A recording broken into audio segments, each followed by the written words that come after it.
Hello, ladies and gentlemen, and welcome to a Saturday evening episode of Ted's Booyah Cellar. It is 7:06 on the 6th of February 2021. Hope I'm finding you all in a good state of affairs, and if I'm not, then I hope things improve for you very, very promptly. Now, today I'm going to be taking a look at another one of the beers from the Classic Ales box that I got from Waitrose, that I got with a bit of birthday money that was handed to me by my good friends Alex and Matthew. Now, this one is a slight bit different to the one from last time, mainly because, not really by much. I mean, the last one from that Classic Ales Waitrose box that I reviewed was, I think I'm pretty sure it was English, and this one is Scottish. This is McEwan's Levy traditional Scottish beer, as you can see right there. And McEwan are a old Scottish brewery. They've been around since 1856, and it says here it's dark in colour and light in taste. So it just says beer here, so I'm not quite sure what exact type of beer it is. But it says on the back, during the 19th century, the government introduced the shilling system, which was a duty levied on barrels of beer, dependent upon strength. The stronger the beer, the greater the levy.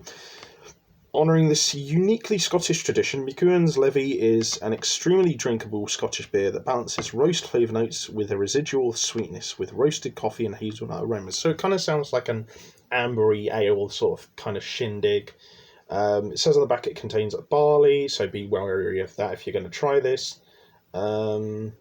Yeah, I don't know. It seems interesting. It's got a really nice bottle. The label is really nicely coloured, and the bottle is very handsome.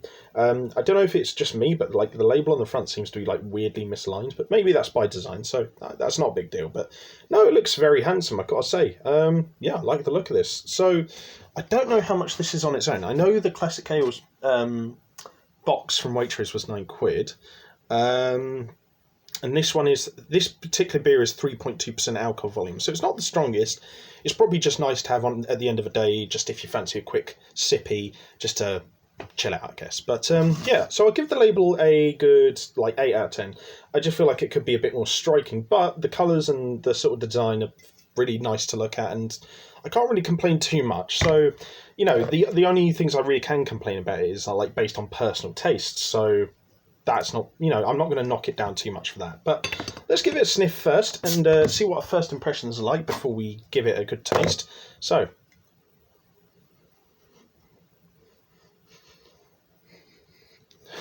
kind of just doesn't really smell of much, actually.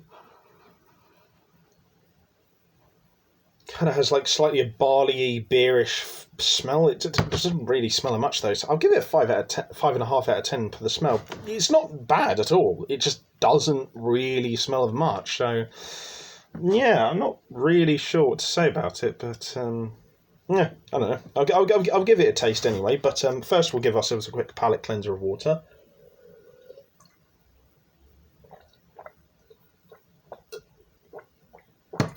And then we'll see what this sucker tastes like. So, bottoms up.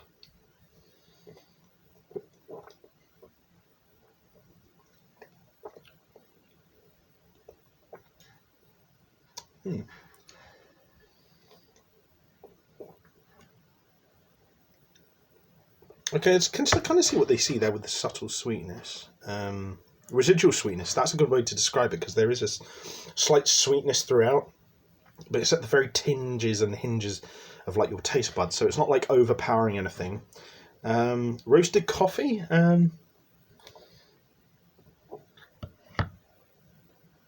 I can kind of see what they mean. There's this slight sort of bitterness towards the end. It's not particularly prominent, but it quite pleasantly complements the sweetness at the same time, and then hazelnut aromas. So I can't really smell much hazelnut in there, but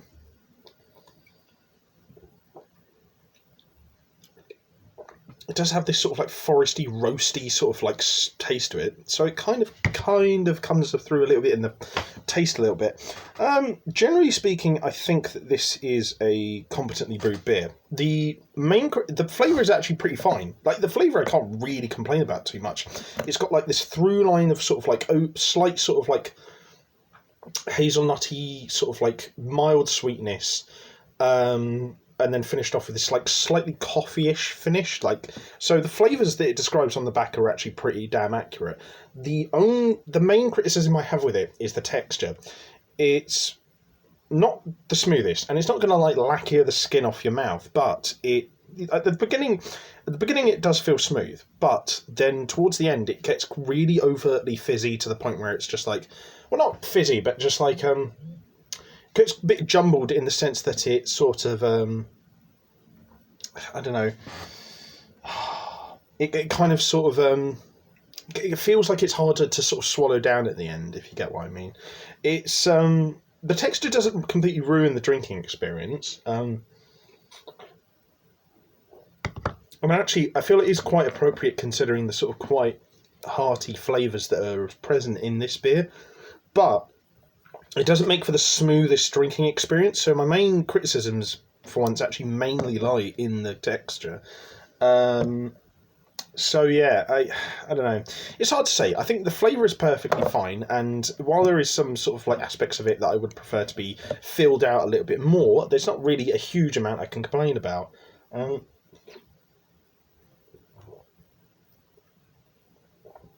But I will still say that this is probably a good 7.5 out of 10. It is pleasurable. It's just, I just feel like there's a mixture of small things that if you put them together and enacted upon them and improved this beer on the basis of those things, you probably raise it up to close to like an 8.5. Like, this is a really good beer, but it just needs a little bit of refinement, I personally think, particularly in terms of the texture, and then it's probably like at least an 8, I'd say, but I'd still think a 7.5 out of 10 is really good. So I think I'm pretty happy with this. I probably will gladly buy some more of it for myself and again in the future if I ever see it on sale. So yeah, not bad at all.